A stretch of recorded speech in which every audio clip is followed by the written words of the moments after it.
रहे हैं the live news, सच सबसे आगे। द लाइव न्यूज को सब्सक्राइब करें, साथ में बेल आइकन पर भी क्लिक करें। जय माता की मित्रों, मैं धनेश्वर महतो। एक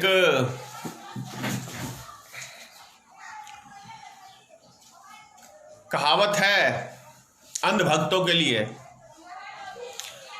अंधभक्ति में सबसे पहले इनकी आंखों की रोशनी चली जाती है, ये कुछ समझ ही नहीं पाते। उसके बाद सुनने की शक्ति इनकी खत्म हो जाती है, दिमाग से पूरी तरह से ये पैदल हो जाते हैं, इसीलिए इनको अंधभक्त कहा जाता है।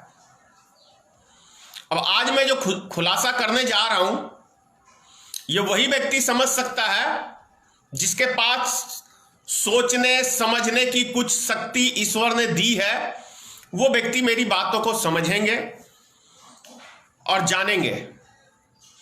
मैं आपको बता रहा हूं, अभी थोड़े दिन पहले माननीय प्रधानमंत्री जी ने, जब चीन ने हमारे 20 सैनिकों को शहीद किया और हमारी सीमा को कब्जा किया, तो उस समय के अंदर माननीय प्रधानमंत्री जब आए मीडिया के सामने, तो उन्होंने कहा कि ना ही कोई हमारी धरती के अंदर घुसा है, ना ही कोई हमारी सीमा को कब्जा किया है, ना हम उनकी धरती में घुसे हैं, ना वो हमारी धरती के अंदर घुसा है। बड़ी सफाई के साथ झूठ बोल दिया, क्योंकि झूठ बोलने की माननीय प्रधानमंत्री जी को डिग्री मिली हुई है। बड़ी सफाई से झूठ बोलते हैं। उसके बाद रक्षा मंत्रालय ने कहा कि हमारी सीमा में चीनी फौज काफी दिन से घुसे हुए हैं और काफी तनातनी का माहौल है, आप सब ने देखा होगा। और अभी कल ही की बात है कि फिर से रक्षा मंत्रालय ने यह स्वीकार किया कि चीन से हमारा विवाद चल रहा है और हमारी सीमा में घुसे हैं वो। तो इस तरीके का झूठ श्री नरेंद्र मोदी जी बोलते हैं। एक प्रधानमंत्री का एक ओहदा होता है, उसकी एक गरिमा होती है, लेकिन इनको गरिमा की कोई चिंता नहीं है। इनको तो ये मतलब है कि मेरे मुख से कुछ निकल जाए वही सत्य है। उसी को इनके जो अंधभक्त, मैंने अभी कहा ना कि यहां से पैदल, आंख से अंधे और कान से बहरे, उसे कहते हैं अंधभक्त। इनको कुछ नहीं समझ में आएगा, तो उन व्यक्तियों को कुछ समझ में नहीं आएगा। आपको याद होगा दिल्ली के रामलीला मैदान के अंदर माननीय प्रधानमंत्री ने खुल के कहा कि एनआरसी शब्द का प्रयोग पूरे भारत में कहीं पर भी हमारी पार्टी ने नहीं किया है। कितना बड़ा झूठ माननीय प्रधानमंत्री जी ने बोला, जो कि गृह मंत्री अमित शाह जी ने एक जगह नहीं, पार्लियामेंट में खड़ा होकर कहा, रैलियों में कहा, टीवी इंटरव्यू में कहा कि एनआरसी पूरे भारत के अंदर हम लागू करके रहेंगे। लेकिन प्रधानमंत्री झूठ बोल गए। आखिर इतना झूठ क्यों बोलते हैं प्रधानमंत्री, प्रश्न है। अब मैं कुछ आपको मार्केबल बातें बता रहा हूं, आपको समझना। आप सबको याद होगा कि अंधभक्त बड़ी तेजी से प्रचार करते थे कि जब से मोदी सरकार आई है, और ये इनके आईटी सेल के जो भारतीय जनता पार्टी के लोग हैं, ये कि आज तक वर्ल्ड बैंक से एक भी रुपया नरेंद्र मोदी सरकार ने नहीं लिया। पूरा एक झूठ का पुलिंदा पूरे देश की जनता के सामने फैलाने का काम ये अंधभक्त करते हैं। हम गोबर भक्त भी इसे कहते हैं, मूत्र भक्त भी कहते हैं। मजबूरी है, क्योंकि इनके पास कुछ है नहीं। ये झूठ फैलाने के लिए ही आपको सोशल मीडिया के ऊपर इनकी ड्यूटी मिली हुई है कि आपको सिर्फ ये बात फैलानी है, और एक ने अगर पोस्ट किया तो उसके पीछे जितने ये आईटी सेल के लोग हैं और ये अंधभक्त हैं उसमें ये लगे रहते हैं और उसको आगे बढ़ाते रहते हैं। पब्लिक और न्यूज चैनलों का भी कुछ ऐसा ही हाल है। न्यूज चैनल इनके हाँ में हाँ मिलाती है और पूरी तरीके से प्रचार प्रसार इनका होता है इस तरीके से। तो पब्लिक को गुमराह करने का काम ये अंधभक्त और ये आईटी सेल के लोग और जिसे हम गोदी मीडिया कहते हैं वो करती है। अब मैं आपको कुछ बायोडाटा आपके सामने दिखा रहा हूं। मोदी सरकार ने जो ये कहते हैं वर्ल्ड बैंक से हमने कभी लोन लिया ही नहीं, तो आपको बता दूं वर्ल्ड बैंक से इन्होंने कोरोना वायरस के नाम पे $1 लाख इन्होंने लोन लिया है कोरोना वायरस के नाम पे। मोदी जी ने किसी भी देश की जनता को नहीं बताया कि हमने $76,000 माफ करिएगा, $76,000 हमने लोन लिया है वर्ल्ड बैंक से। किसी को जानकारी नहीं दिया है मोदी जी ने अभी तक। इसके बाद जो ये कहते हैं कि हमने कभी लोन लिया ही नहीं, अब मैं आपको कुछ डेट बाय डेट आपको बता रहा हूं। पढ़े लिखे व्यक्ति जो हैं वो वर्ल्ड बैंक की वेबसाइट पे जाके जानकारी ले सकते हैं। 31 मार्च 2018 को ग्रीन टेक्नोलॉजी के लिए 50 मिलियन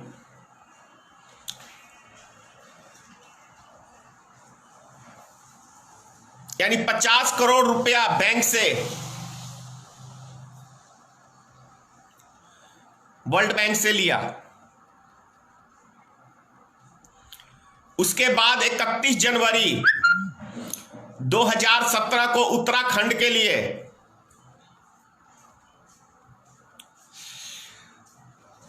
पानी के प्लांट के लिए 8 अरब रुपया वर्ल्ड बैंक से इन्होंने लोन लिया। 24 अप्रैल सड़क परिवहन मध्य प्रदेश के लिए $210 मिलियन इन्होंने वर्ल्ड बैंक से लोन लिया। 8 मई 2018 को $200 मिलियन कुपोषण मिशन के लिए इन्होंने वर्ल्ड बैंक से लोन लिया।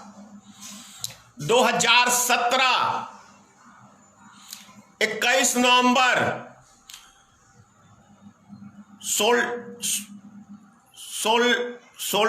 सोल्डर पार्क के लिए, ये सौर ऊर्जा जो प्लेट लगाते हैं उसके लिए इन्होंने $6.5 अरब इन्होंने उनसे लोन लिया वर्ल्ड बैंक से। 31 अक्टूबर 2018 को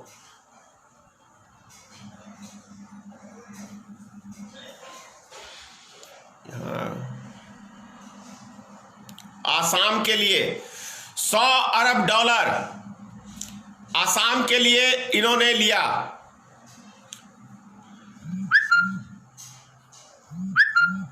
30 जून 2017 नेशनल बायो फार्मेसी मैन के लिए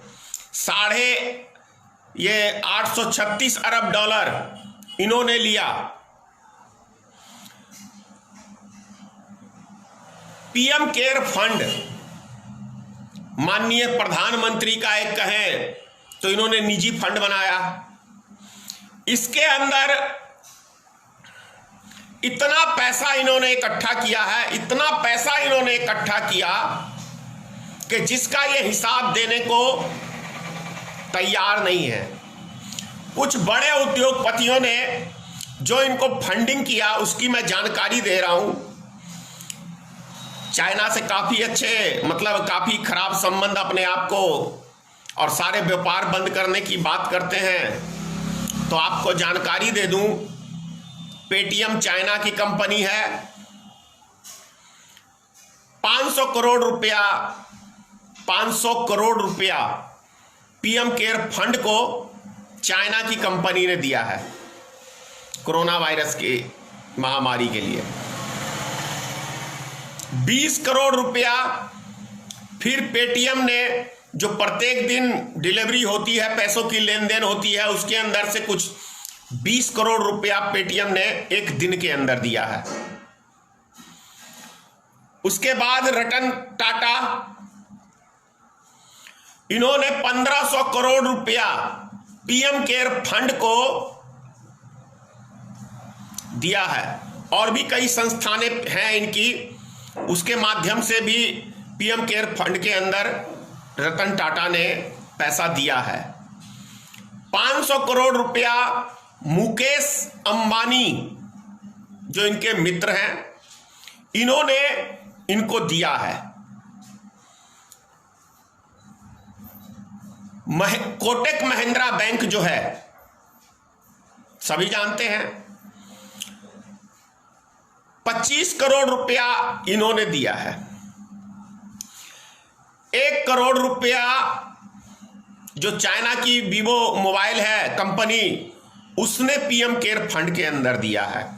और भी तमाम सारे ऐसे हैं फंड जो इनको मिला है, जिसका मोदी जी हिसाब देना उचित नहीं समझते हैं। क्यों उचित नहीं समझते हैं? क्योंकि घोटाला करना है। आपको मैं बता दूं, आप सब समझदार हैं, अच्छी तरीके से मेरी बात को समझ रहे हैं कि मैं क्या कह रहा हूं।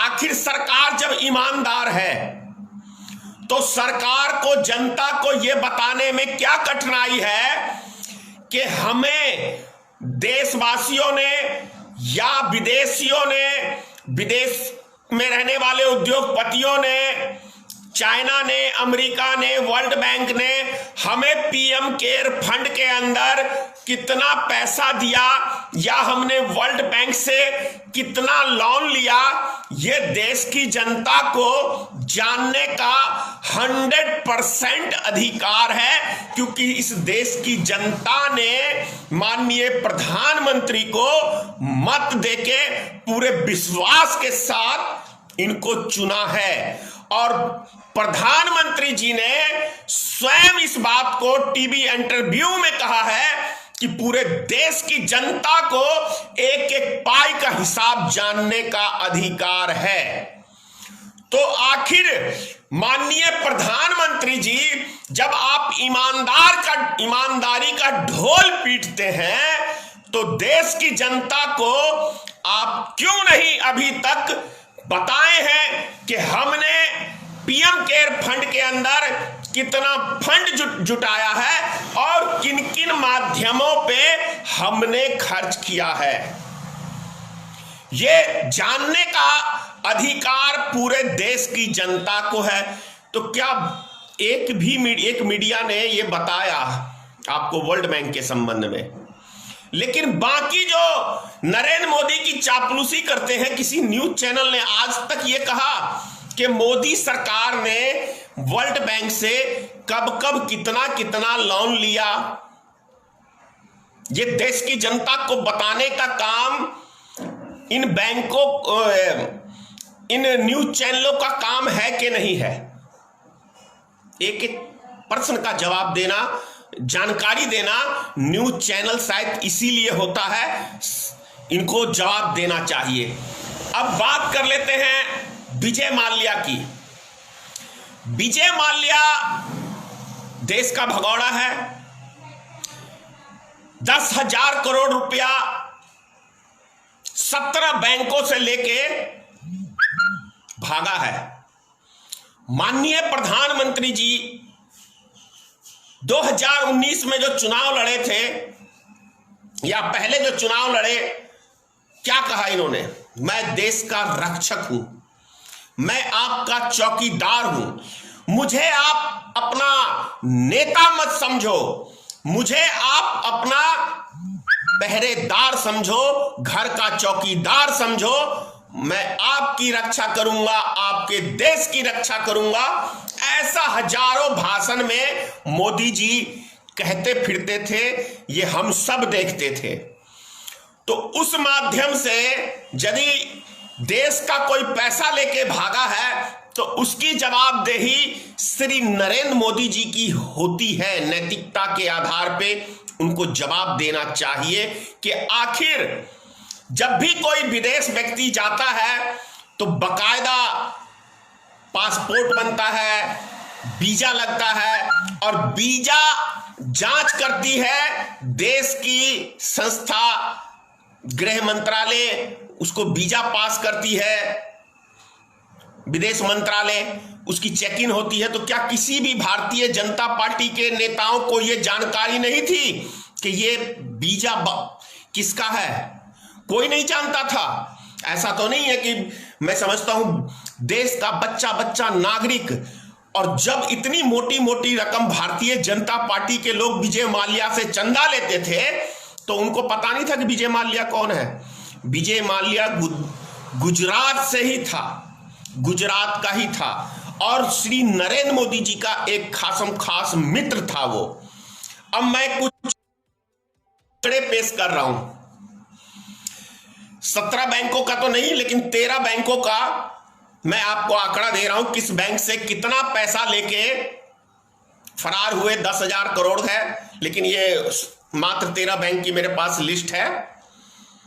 SBI बैंक, विजय माल्या ने जो लोन लिया, SBI बैंक से 16,000 करोड़ 1600 करोड़ रुपया, PNB 800 crore, IDBI bank 800 crore, Bank of India 650 crore, United Bank of India 430 crore, Central Bank of India 410 crore, UCO Bank 320 crore, Corporation Bank 310 crore,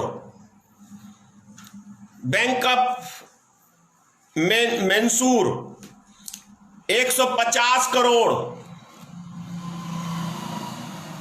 Indian Overseas Bank 140 crore, 90 crore, Punjab and Sindh Bank 60 crore, Axis Bank 50 crore. ये हर बैंक से loan समझ सकते हैं, बिना नेता की सेटिंग के संभव नहीं है। मैं आपको बताऊं, मैं एक मकान बनाने के लिए लोन की बात किया था, तो 15 साल पहले की सभी रजिस्ट्रियां मांगी जा रही थी, जो कि एक नहीं था उसमें, तो मुझे लोन नहीं मिला। ये हाल है। अगर सेटिंग है आपकी बेहतर तरीके से ऊपर से नीचे तक नेताओं की, तो आपको बड़े आसानी से बैंक दुम हिलाते हुए आपको पूरा खजाना खोल देंगे, जैसे ये खोल दिया था। आपको जानकारी है कि जब नोटबंदी हुआ था तो ग्रामीण बैंक जो होता है उसके अमित शाह जी चेयरमैन थे गुजरात में एक बैंक से। 7,500 करोड़ रुपया उसके अंदर जमा हुआ था, जिसका कोई लेखा जोखा नहीं है। गृह मंत्री साहब ईमानदारी का ढोल पीटते हैं। एक साल में 50 लाख का व्यक्ति, इनका बेटा 50,000 करोड़ की संपत्ति का मालिक बन जाता है, कोई पूछने वाला नहीं है। क्या है तो अंधभक्ति का चोला ओढ़ के नौजवान हमारे बैठे हुए हैं, कुछ चंद रुपयों के लिए ये सब चल रहा है। हीरा व्यापारी निहल चौकसी 13,500 करोड़ रुपया लेके फरार हो जाता है। उसको भी वीजा कौन देता है?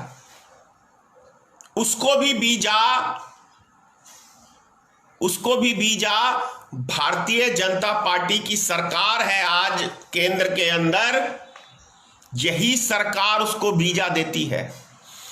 तो आप स्वयं फैसला कर लें कि देश में चोर कौन है।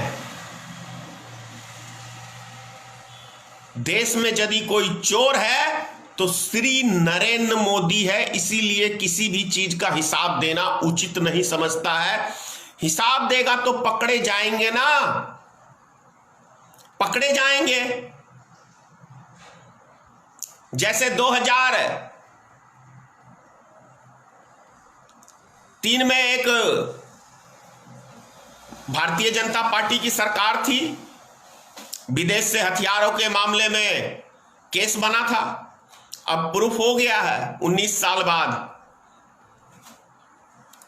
कि घोटाला हुआ था। तो उसी तरीके से फिर से 19 और 20 साल का हमें इंतजार करना पड़ेगा। जब भारतीय जनता पार्टी की सरकार चली जाएगी तो सबकी मोटी मोटी हर टेबल के ऊपर गर्म हो जाता है। इसीलिए केस में फैसला नहीं होता है, तारीख पे तारीख, तारीख पे तारीख, तारीख पे तारीख।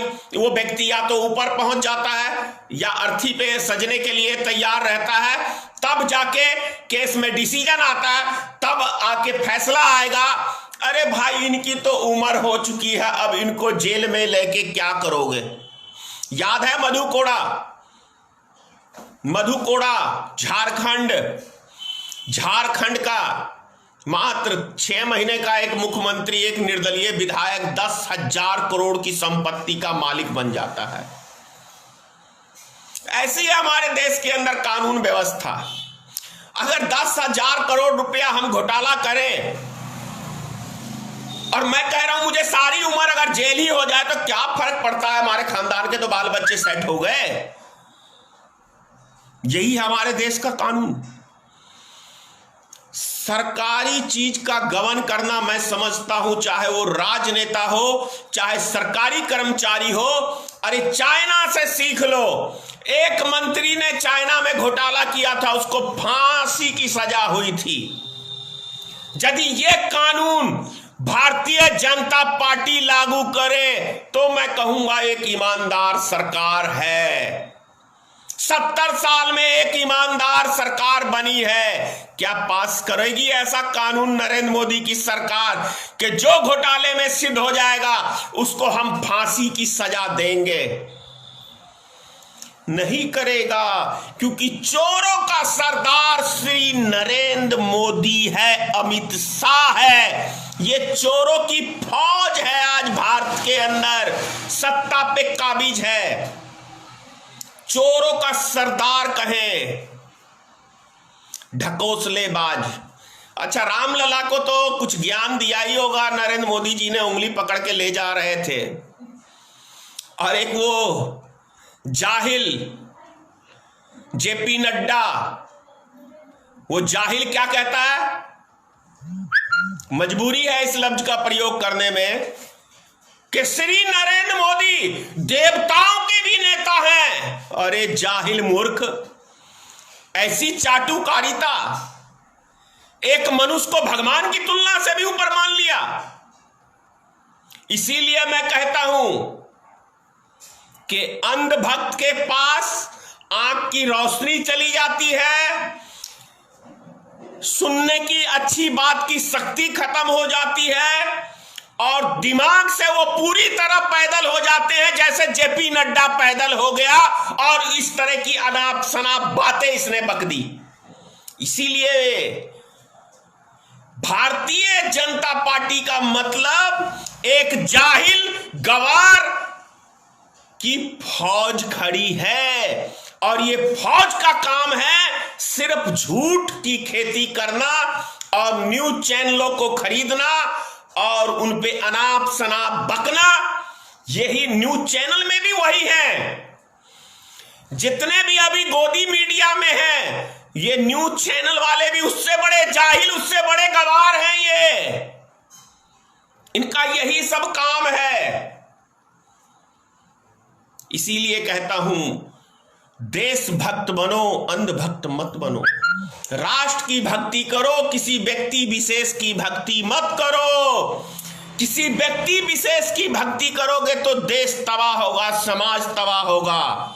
जय हिंद, जय भारतीय मित्र पार्टी, जय मां दुर्गा, जय माता की, जय श्री राम, जय हिंद। आप देख रहे हैं द लाइव न्यूज, सच सबसे आगे। द लाइव न्यूज को सब्सक्राइब करें, साथ में बेल आइकन